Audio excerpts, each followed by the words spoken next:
ঠান্ডা সুন্দর সকালের সাথে শিরশিরে অনুভূতিটা বলে দেয় গ্রীষ্মের বিদায় নেওয়ার সময় হয়ে গেছে। সকাল হতেই তারা রওনা দিয়েছে একজনের শিরশ্ছেদ দেখার জন্য। দলটার সাথে ব্র্যানও আছে। ভয় ভয় লাগলেও সে উত্তেজিত। রাজার ন্যায় বিচার দেখার জন্য এই প্রথমবার সে তার লর্ড পিতা আর তার ভাইদের সাথে যাওয়ার যোগ্য হিসেবে গণ্য হয়েছে। গ্রীষ্মের নবম বছর চলছে এখন, আর ব্র্যানের জীবনের সপ্তম। লোকটাকে পাহাড়ের উপর ছোট্ট একটা দুর্গে রাখা হয়েছে। রব ভেবেছিল সে একজন ওয়ার্ডলিং। ম্যানস রেইডার নামক দেয়ালের ওপাশে রাজার কাছে প্রতিজ্ঞাবদ্ধ ওদের তলোয়ার। গায়ে কাটা দিয়ে উঠল ব্র্যানের। বুড়ি ন্যানের গল্পগুলো মনে পড়ে গেল। তিনি বলেছিলেন ওয়ার্ডলিংরা বর্বর, দাস ব্যবসায়ী, চোর আর খুনে। তাদের চলাফেরা দানব আর ঘুলদের সাথে। রাতের অন্ধকারে মেয়ে শিশুদের চুরি করে আর চকচকে সিংগায় করে রক্ত পান করে ওরা। আর তাদের মহিলারা দীর্ঘ রাত্রিতে আদারদের সাথে মিলিত হয় ভয়ঙ্কর অর্ধমানব শিশু জন্ম দেওয়ার জন্য। রাজার বিচারের সম্মুখীন করার জন্য দুর্গের বেষ্টনীর ভেতরে যাকে রাখা হয়েছে সে জীর্ণ শীর্ণ এক বুড়ো। রব থেকে খুব একটা লম্বা হবে না। তুষারে জমে তার দুই কান আর একটা আঙ্গুল হারাতে হয়েছে। পরনে নাইট ওয়াচের ব্রাদারদের পোশাকের মতো কালো পোশাক। অবশ্য তার জামাটা ছেঁড়া ফাটা আর শতছিন্ন। ঘোড়া আর মানুষের নিঃশ্বাস জলীয় বাষ্প হয়ে সকালের ঠান্ডা শীতল বাতাসে মিশে যাচ্ছে। বাবা লোকটার বাঁধন কেটে তাকে সামনে নিয়ে এসেছেন। জন আর রব সিনা টান করে ঘোড়ায় বসে রইল। তাদের মাঝে ছোটখাটো ঘোড়ায় বসে আছে ব্র্যান। সে নিজেকে 7 বছরের চেয়ে বড় দেখানোর চেষ্টা করছে, আর ভাব করছে যেন এগুলো আগেও দেখেছে সে। মৃদু বাতাস দুর্গের গেটের ভেতর দিয়ে বয়ে গেল। তাদের মাথার উপর উইন্টারফেলের স্টার্কদের ব্যানার বাতাসে কাঁপছে। দেখে মনে হচ্ছে যেন একটা ধূসর ডায়ারউলফ দৌড়ে যাচ্ছে বরফের উপর দিয়ে। ব্র্যানের বাবা গম্ভীরভাবে তার ঘোড়ায় বসে আছেন। বাতাসে তার লম্বা ধূসর চুল উড়ছে। ছোট ছোট করে ছাটা দাড়িগুলোয় সাদা সাদা ছোপ পড়ে গেছে। 35 বছর বয়সের তুলনায় বেশি বয়স্ক দেখাচ্ছে তাকে। তার ধূসর চোখে আজ ক্রোধান্বিত দৃষ্টি। দেখে বোঝার কোনো উপায় নেই যে সন্ধেবেলাতেই তিনি আগুনের সামনে বসে বীরদের যুগ আর অরণ্যের সন্তানদের নিয়ে গল্প করে এসেছেন। ব্র্যান বুঝতে পারল তিনি তার পিতা অংশটুকুকে বন্ধ রেখে উইন্টারফেলের লর্ড স্টার্কের অংশটুকু চালু করে রেখেছেন এই মুহূর্তে। সকালের তীব্র শীতের মাঝেই প্রশ্ন করা হয়েছে লোকটাকে, আর সে উত্তরও দিয়েছে, কিন্তু ব্র্যানের সেগুলো মনে নেই। তার লর্ড পিতা 2 জন গার্ডকে আদেশ দিলেন। রোগা লোকটাকে আয়রনউডের মাঝখানে নিয়ে এলো তারা। লোকটার মাথা শক্ত কালো গাছের গুঁড়িতে চেপে ধরা হলো। লর্ড এডার্ড স্টার্ক ঘোড়া থেকে নামলেন। লর্ডকে তলোয়ার এগিয়ে দিল থিওন গ্রেজয়। এই তলোয়ারের নাম আইস। মানুষের হাতের মতো প্রশস্ত এবং লম্বায় রবকেও ছাড়িয়ে যাবে। তলোয়ারটা ভ্যালেরিয়ান স্টিল আর স্পেল দিয়ে তৈরি এবং কালচে ধোয়ার মতোই কালো। ভ্যালেরিয়ান স্টিলের তীক্ষ্ণতা শুধু ভ্যালেরিয়ান স্টিলের সাথেই তুলনা করা যায়। তার বাবা দস্তানা খুলে বাড়ির রক্ষীদের প্রধান জরি কাসেলকে রাখার জন্য দিলেন। লর্ড এডার্ড 2 হাতে শক্ত করে আঁকড়ে ধরলেন আইসকে। এরপর বলতে শুরু করলেন, সপ্তরাজ্যের অধিপতি এবং সাম্রাজ্যের রক্ষাকর্তা হাউস ব্যারাথিয়নের রবার্টের নামে, যে এই নামের প্রথম জন, এবং অ্যান্ডাল রয়নার ও আদিমানবদের অধিপতি, আমি হাউস স্টার্কের লর্ড এডার্ড স্টার্ক এই নামের প্রথম জন, তোমাকে মৃত্যুদণ্ডে দণ্ডিত করলাম। দীর্ঘ অশিটাকে মাথার উপর তুলে নিলেন তিনি। ব্র্যানের জারজ ভাই জন স্নো তার কাছে ঘেঁষে এলো। পরিটাকে শক্ত করে ধরে রাখো, ফিসফিস করে বলল সে। অন্যদিকে তাকাবে না, বাবা টের পেয়ে যাবেন তাহলে। ব্র্যান তার ছোট্ট ঘোড়াটাকে শক্ত করে ধরল, অন্যদিকে তাকালো না। দ্বিধাহীন কোপে লোকটার মাথা তার ধড় থেকে আলাদা করে দিলেন লর্ড এডার্ড। বাতাসে রক্ত ছিটকে তুষারের উপর পড়ল, সামার ওয়াইনের মতো লাল রক্ত। একটা ঘোড়া লাফিয়ে উঠলে তাকে হাত বুলিয়ে শান্ত করতে লাগলো কেউ। ব্র্যান রক্ত থেকে তার চোখ সরাতে পারছে না। দেখতে দেখতে গুড়ির পাশের বরফগুলো রক্ত শুষে নিয়ে লাল হয়ে গেল। খণ্ডিত মস্তক গুড়ির সাথে ধাক্কা খেয়ে গড়াতে শুরু করলো। চলে এলো গ্রেজোয়ের পায়ের কাছে। থিওন রোগা, কালো 19 বছরের যুবক, যার কাছে পৃথিবীর সব কিছুই মজাদার মনে হয়। সে হেসে তার বুটটা কাটা মাথার উপর রাখল, তারপর লাথি দিয়ে পাঠিয়ে দিল দূরে। বেকুব, জন আস্তে করে বিড়বিড় করল, যাতে গ্রেজয় শুনতে না পায়। ব্র্যানের বাহুতে একটা হাত রাখল সে। ব্র্যান তাকালো তার জারজ ভাইয়ের দিকে। ভালো দেখিয়েছ, সাহস হারাওনি একদমই, জন গম্ভীরভাবে বলল। মাত্র 14 বছরেই রাজার ন্যায় বিচার সম্পর্কে বেশ কয়েকটা অভিজ্ঞতা হয়ে গেছে ওর। উইন্টারফেলে ফিরে আসার পথ আগের চেয়ে বেশি ঠান্ডা মনে হচ্ছে, যদিও বাতাস মরে গেছে আর সূর্য আকাশের অনেকটা উপরে চলে গেছে। ব্র্যান তার ভাইদের সাথে তাল মিলিয়ে চলার চেষ্টা করছে। ওরা অন্যদের থেকে এগিয়ে আছে এখন। অন্য ঘোড়াগুলোর সাথে পাল্লা দিতে তার পনিটার যথেষ্ট বেগ পেতে হচ্ছে। আসামি সাহসের সাথে মরেছে, রব বলল। ও বড়সড় হয়ে গেছে এবং দিন দিন প্রশস্ত হচ্ছে। মায়ের মতো ধবধবে ত্বক, লালচে বাদামি চুল এবং রিভার রানের টালিদের মতো নীল চোখ। শেষ মুহূর্ত পর্যন্ত সাহস ধরে রেখেছিল। মোটেই না, শান্ত স্বরে বলল জন স্নো। ওর সাহসী ছিল না, ভয়ে আদমর হয়ে গিয়েছিল। তার চোখ দেখলেই বুঝতে তুমি, স্টার্ক। জনের চোখ এমন ধূসর যে সেটাকে কালো বলেই মনে হয়, কিন্তু তারপরেও সেটা ধূসর। সে অনেকটা রবেরই বয়সী, কিন্তু তারা দেখতে একরকম নয়। জন যেখানে পাতলা ফিলফিলে, সেখানে রবের শরীর পেশিবহুল। রব ফর্সা, কিন্তু সে কালো। রব সুঠামদেহী আর দ্রুত। অন্যদিকে তার জারজ ভাই শক্তিশালী, অটল। রব তার কথায় পাত্তা দিল না। ওর চোখের নিকুচি করে ভালোভাবেই মরেছে সে। সে তো পর্যন্ত ঘোরদৌড় হয়ে যাবে নাকি একটা? হয়েই যাক। ঘোড়ায় লাথি দিয়ে আগে বাড়ল জন। রব গালি দিয়ে পিছু নিল। রাস্তা ধরে দ্রুত নিচে ছুটে চলল তারা। উচ্ছ্বসিত হয়ে বাজে বকতে বকতে ছুটছে রব, আর অন্যদিকে জন একদম চুপচাপ। চোখে মুখে ফুটে উঠেছে একাগ্রতা। ব্র্যান পিছু নেওয়ার চেষ্টা করল না। তার ছোটখাটো পনি এ সকল সামলাতে পারবে না। রোগা লোকটার চোখ দেখছে সে, এখনও তার কথায় চিন্তা করছে। কিছুক্ষণ পর রবের হাসির শব্দ মিলিয়ে যেতেই জঙ্গলে আবার নৈশব্দ নেমে এলো। সে এত গভীর চিন্তায় মগ্ন হয়ে গেল যে বাকিরা কখন তার পাশে এসে পড়েছে খেয়ালই করল না।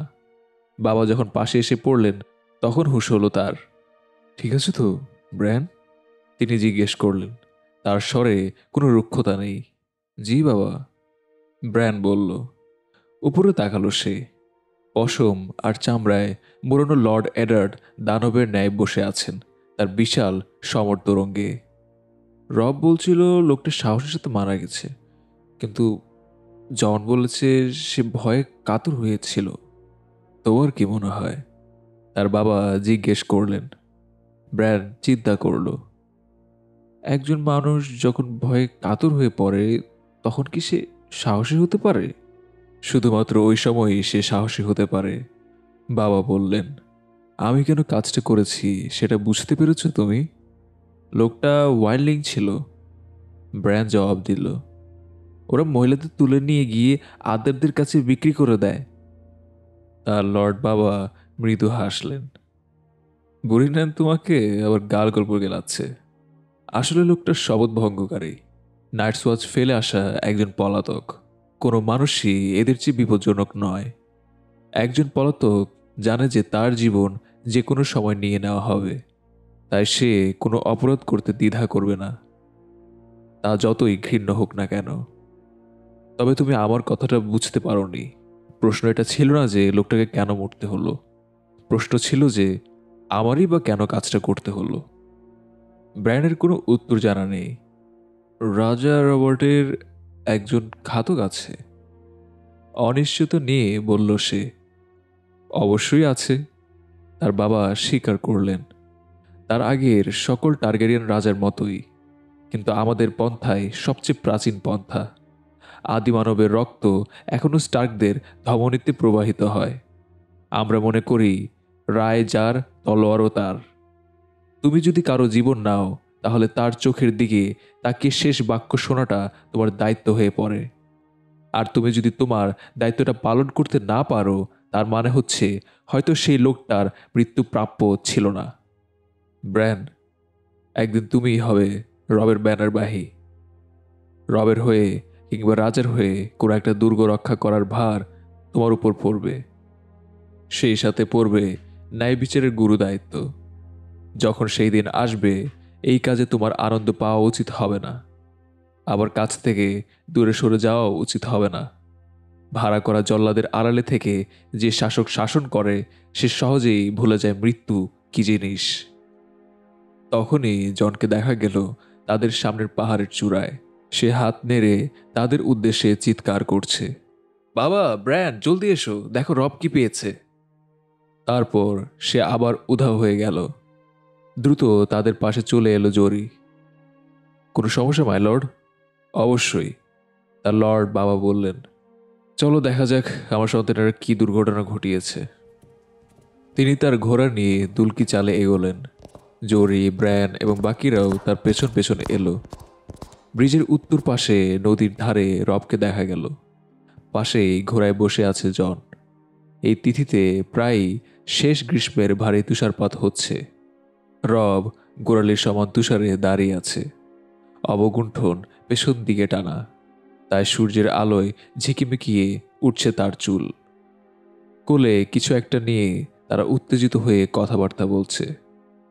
ঘোড়সওয়াররা সাবধানে চলছে, বরফের আস্তরণে ঢেকে থাকা বন্ধুর ভূমিতে সঠিক পদক্ষেপ অনুভব করার জন্য। সবার আগে জরি কাসেল আর থিওন গ্রেজয় পৌঁছালো। গ্রেজয় হাসছে আর মজা নিচ্ছে। ব্র্যান তার রুদ্ধ শ্বাসের শব্দ শুনতে পেল।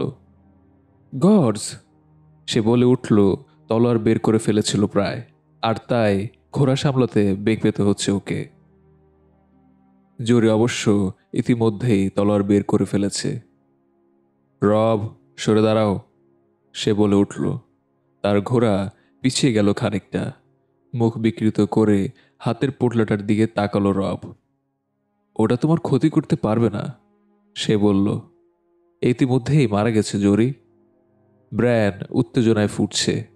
সে তার পণিকে আরও দ্রুত ছোটাতে পারত, কিন্তু বাবা তাদেরকে ঘোড়া থেকে নামিয়ে দিয়েছেন হেঁটে এগোনোর জন্য। ব্র্যান লাফ দিয়ে নেমে দৌড়াতে শুরু করল। ততক্ষণে জন, জরি আর থিওন গ্রেজয় সবাই ঘোড়া থেকে নেমেছে। এই জিনিসটা কি আবার? নেকড়ে। দানবীয়, গ্রেজয় বলল। এটার আকার দেখেছ? ব্র্যানের হৃৎপিণ্ড তার বুকের ভেতর লাফালাফি করছে। কোমর সমান তুষারের মাঝে কোনো মতে তার ভাইদের পাশে দাঁড়ালো সে। তুষারের মাঝে অর্ধেক ঢাকা একটা বিশাল কালো আকৃতি মৃত্যুর কোল আলিঙ্গন করে আছে। এর রোমগুলো শক্ত হয়ে গেছে বরফে। শরীরে যে হালকা পচন ধরেছে, তা থেকে মেয়েদের ব্যবহৃত সুগন্ধির মতো গন্ধ আসছে। ব্র্যান দেখল তার অন্ধ চোখে পোকা ধরে গেছে। হলুদ দাঁত সমেত একটা বিশাল মুখ, কিন্তু এর আকৃতি তার দম আটকে দিল। প্রাণীটা তার ছোটখাটো ঘোড়াটার চেয়েও বড়। তার বাবার কুকুরশালার সবচেয়ে বড় শিকারী কুকুরের চেয়েও আকারে দ্বিগুণ হবে। এটা কোনো দানব নয়, জন শান্ত স্বরে বলল। এটা ডায়ারউলফ। এরা অন্যগুলোর থেকে অনেকটা বড় হয়। দেয়ালের দক্ষিণে গত 200 বছরের কোনো ডায়ারউলফ দেখা যায়নি। আমি তো এখনই একটা দেখছি, জন জবাব দিল। ব্র্যান দানবটা থেকে চোখ সরিয়ে ফেলল, আর তখনই রবের হাতে থাকা পুটলিটা চোখে পড়ল তার। সে আনন্দে চিৎকার করে উঠল, গিয়ে দাঁড়ালো রবের গা ঘেঁষে। ছানাটা ধূসর কালো পশমের বলের মতো, এখনো চোখ ফোটেনি। রব হাত বুলিয়ে শান্ত করছে সেটাকে। অন্ধের মতো রবের বুকে নাক ঘষছে প্রাণীটা। পোশাকের মাঝে দুধ খুঁজতে খুঁজতে মৃদু কান্নার মতো দুঃখী শব্দ করছে। ব্র্যান ভয়ে ভয়ে তার কাছে গেল। এসো, এসো। রব বলল, ধরে দেখো। ব্রায়ান খুব সাবধানে ছানাটার গায়ে হাত বুলিয়ে দিয়ে স্নোর দিকে তাকালো। এটা তোমার। তার হাফ ব্রাদার দ্বিতীয় ছানাটা তার হাতে তুলে দিল। 5টা বাচ্চা আছে। ব্রায়ান বরফে বসে পড়ে ছানাটাকে মুখের সাথে জড়িয়ে ধরল। অনেক বছর পর রাজ্যের ডারল দেখা গেল। অশ্বরক্ষক হালেন বিড়বিড় করল, ব্যাপারটা সুবিধার ঠেকছে না। অশুভ লক্ষণ, জরি বলল। বাবা ভ্রু কুচকে ফেললেন। এটা একটা মৃত প্রাণী, জরি। অবশ্য তাকেও চিন্তিত দেখাচ্ছে। মৃতদেহটা সরাতে গিয়ে তার বুটের তলায় পড়ে চ্যাপ্টা হয়ে যাচ্ছে তুষার। এটাকে কিসে মেরেছে আমরা কি জানি? মুখের ভেতর কিছু একটা আছে এর, রব তাকে বলল। বাবা প্রশ্ন করার সাথে সাথেই উত্তর হাজির করতে পারায় গর্ববোধ করছে। এই যে চোয়ালের নিচে। তার বাবা হাঁটু গেড়ে বসে জানোয়ারটার মাথা হাত দিয়ে তুলে ধরলেন। টান দিয়ে একটা জিনিস বের করে আনলেন তিনি। তুলে ধরলেন সবাইকে দেখানোর জন্য। ভাঙা হরিণের শিং, কাটার মতো বিধে আছে, গোটাটাই রক্তে ভেজা। হুট করেই অদ্ভুত এক নীরবতা বিদ্ধ করল ওদের। লোকজন শিংটার দিকে অস্বস্তির সাথে তাকাচ্ছে। বাকিরা কথা বলার সাহস করছে না। ব্র্যান্ড পর্যন্ত সবার ভয় অনুভব করতে পারল, কিন্তু ভয়ের পেছনের কারণ বুঝতে পারল না। তার বাবা শিংটা দূরে ছুঁড়ে ফেললেন। বরফে ঘষে পরিষ্কার করতে শুরু করলেন তার হাত। আমি অবাক হচ্ছি যে সে বাচ্চা জন্ম দেওয়ার সময় পর্যন্ত জীবিত ছিল, তিনি বললেন। স্তব্ধতার জাদু কেটে গেল তার কথার সাথে। হয়তো সে তখন বেঁচে ছিল না, জরি বলল। আমি এমন কিছু গল্প শুনেছি। হয়তো বাচ্চাগুলো পৃথিবীতে আসতে আসতেই নেকড়েটা মারা গেছে। মৃত্যুর মধ্য দিয়ে জন্ম, আরেকজন বলল। দুর্ভাগ্য, তাতেই বা কি, হালেন বলল। এরাও খুব শীঘ্রই মারা যাবে। কান্নার মতো শব্দ করল ব্র্যান্ড। যত দ্রুত পড়বে তত ভালো, থিওন গ্রেজয় একমত হলো। তলোয়ার নিয়ে প্রস্তুত হলো সে। যদুটাকে দাও ব্র্যান্ড। ছোট্ট প্রাণীটা তার গায়ের সাথে আরো লেপ্টে গেল, যেন তাকে নিয়ে বলা কথাগুলো বুঝতে পেরেছে সে। না, ব্র্যান্ড চিৎকার করে উঠল, এটা আমার। তলোয়ার সরাও গ্রেজয়, রব বলল। এক মুহূর্তের জন্য মনে হলো সে তাদের বাবার মতো কণ্ঠে আদেশ দিচ্ছে। একদিন সেই লর্ড হবে। আমরা এই বাচ্চাগুলোকে রেখে দেব, হালেনের ছেলে হারউইন বলল। এই কাজ তুমি পারবে না ছেলে। মৃত্যু এদের জন্য সবচেয়ে বড় করুণা হবে। ব্র্যান্ড তার বাবার দিকে তাকালো সাহায্যের আশায়, কিন্তু তার কোচকানো ভ্রুতে শুধু বিরক্তিই দেখতে পেল সে। হালের সত্যি বলছে, ঠান্ডা আর খিদে কষ্ট পেয়ে মরার চেয়ে একেবারে মরে যাওয়া ভালো। না, চোখ দিয়ে পানি গড়িয়ে পড়া টের পেল ব্র্যান্ড। অন্য কেউ তার কান্না দেখে ফেলুক এটা চায় না সে। মুখ ঘুরিয়ে অন্যদিকে তাকালো ব্র্যান্ড। রব একগুয়েমি করতেই থাকলো। স্যার রড্রিগের লাল কুকুরটা গত সপ্তাহে বাচ্চা দিয়েছে, সে বলল, কিন্তু মাত্র 2টা বাচ্চা বেঁচে আছে। তা যথেষ্ট পরিমাণে দুধ হবে। ওরা দুধ খেতে গেলে এই কুকুরটা ওদেরকে ছিঁড়ে ফেলবে। লর্ড স্টার্ক, জন বলল। তার মুখে নিজের বাবাকে এতটা আনুষ্ঠানিক ডাকে শুনতে অদ্ভুত লাগছে। ব্র্যান তার দিকে মরিয়া দৃষ্টিতে তাকালো। এখানে 5টা বাচ্চা আছে, 3টা ছেলে 2টা মেয়ে। তাতে কি জন? আপনার 5 জন স্বীকৃত সন্তান আছে, জন বলল। 3 জন ছেলে, 2 জন মেয়ে। ডায়ারউলফ আপনার পরিবারের প্রতীক। আপনার সন্তানদেরই এই বাচ্চাগুলো পাওয়া উচিত, মাই লর্ড। ব্র্যান তার বাবার চেহারায় পরিবর্তন লক্ষ্য করল। তিনি অপরজনের সাথে দৃষ্টি বিনিময় করলেন। ব্র্যান ওই মুহূর্তে তার আত্মা দিয়ে জনকে ধন্যবাদ দিতে চাইল। মাত্র 7 বছর হওয়ার সত্ত্বেও সে বুঝতে পারছে তার ভাই কি ভালো কাজটাই না করেছে। ঘটনাটা ঠিকভাবে ঘটছে শুধুমাত্র জনের আবির্ভাবের জন্য। সে মেয়েদেরকেও জড়িয়েছে, এমনকি তাদের মাঝে শিশু রিকনকেও এনেছে। কিন্তু স্নো পদবি পাওয়ার সেই জারজ সন্তানের কথা তোলেনি। পদবিটা এই উত্তরে সেই সব দুর্ভাগা সন্তানদের দেওয়া হয় যাদের নিজেদের কোনো পদবি থাকে না। তার বাবা ব্যাপারটা ভালোভাবেই বুঝতে পারলেন। তুমি কেন বাচ্চা চাও না, জন? তার বাবা নরম স্বরে জিজ্ঞেস করলেন। ডায়ারউলফ হাউস স্টার্কের প্রতীক, ও বলল। আর আমি স্টার্ক নই, বাবা। তাদের লর্ড বাবা জনের কথা মনোযোগ দিয়ে চিন্তা করলেন। রব জমে থাকা নীরবতাটাকে দ্রুতই মারিয়ে দিল।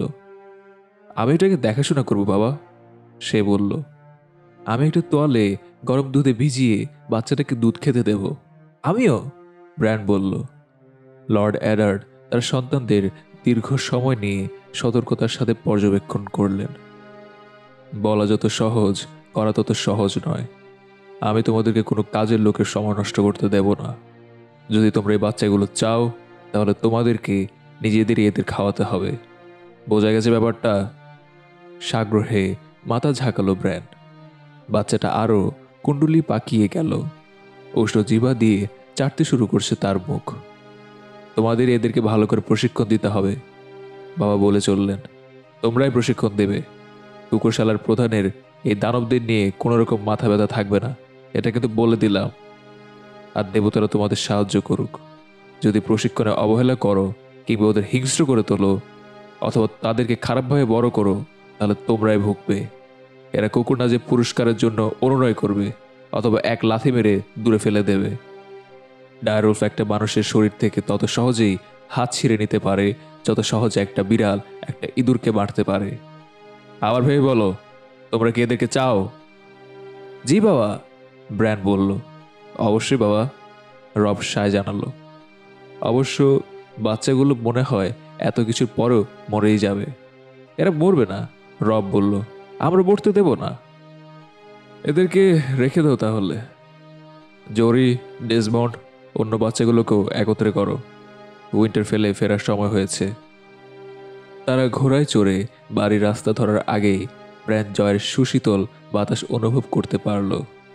ততক্ষণে ডায়ারউলফের বাচ্চাটাকে নিজের চামড়ার পোশাকের ভেতর ঢুকিয়ে ফেলেছে ও। এখন সে দীর্ঘ যাত্রার জন্য নিরাপদ। ব্র্যান্ড ভাবছে কি নাম দিবে এই বাচ্চাটার। অর্ধেক রাস্তা যেতেই হঠাৎ থেমে গেল জন। কি ব্যাপার জন? তাদের লর্ড পিতা জিজ্ঞেস করলেন। শুনতে পাচ্ছ না? ব্র্যান্ড গাছের ফাঁকে বাতাসের শব্দ শুনতে পাচ্ছিল। সাথে আছে আয়রন উডের উপর তাদের ঘোড়ার খুরের খটখটানি। নেকড়ের বাচ্চাগুলোর ক্ষুধার্ত গোয়ানি। কিন্তু জন আরও কিছু শুনতে পাচ্ছে। এদিকে, জন বলল। সে তার ঘোড়াকে দ্রুত ছুটিয়ে ব্রিজের কাছে নিয়ে গেল। তারা সেখানে ঘোড়া থেকে নামতে দেখল জনকে, যেখানে ডায়ারউলফটা বরফের মাঝে মরে পড়ে আছে। হাঁটু গেড়ে বসতে দেখা গেল তাকে। কয়েক মুহূর্ত পরেই হাসি মুখে ফিরে এলো সে। এই বাচ্চাটা সম্ভবত অন্যদের থেকে দূরে সরে গিয়েছিল, জন বলল। অথবা সরিয়ে দেওয়া হয়েছিল। 6 নম্বর বাচ্চাটাকে দেখে তার বাবা বললেন। বাচ্চাটার লোম তুষারের ন্যায় সাদা, যেখানে বাকিদের লোম ধূসর। তার চোখ আজকে শিরশ্ছেদ করা লোকটার রক্তের মতোই লাল। ব্র্যান কৌতূহলের সাথে ভাবল, এই বাচ্চাটা এখনই কিভাবে চোখ মেলে তাকাচ্ছে, যেখানে বাকিগুলোর এখনো চোখই ফোটেনি। একটা সেতে, থিয়ন গ্রেজয় বিকৃত পরিতৃপ্তি নিয়ে বলল। এরা বাকিদের থেকে আরো আগে মরবে। জন তার বাবার ওয়ার্ডের উদ্দেশ্যে একটা দীর্ঘ ঠান্ডা দৃষ্টি উপহার দিল। আমার তো মনে হয় না গ্রেজয়, ও বলল, কারণ এই বাচ্চাটা আমার।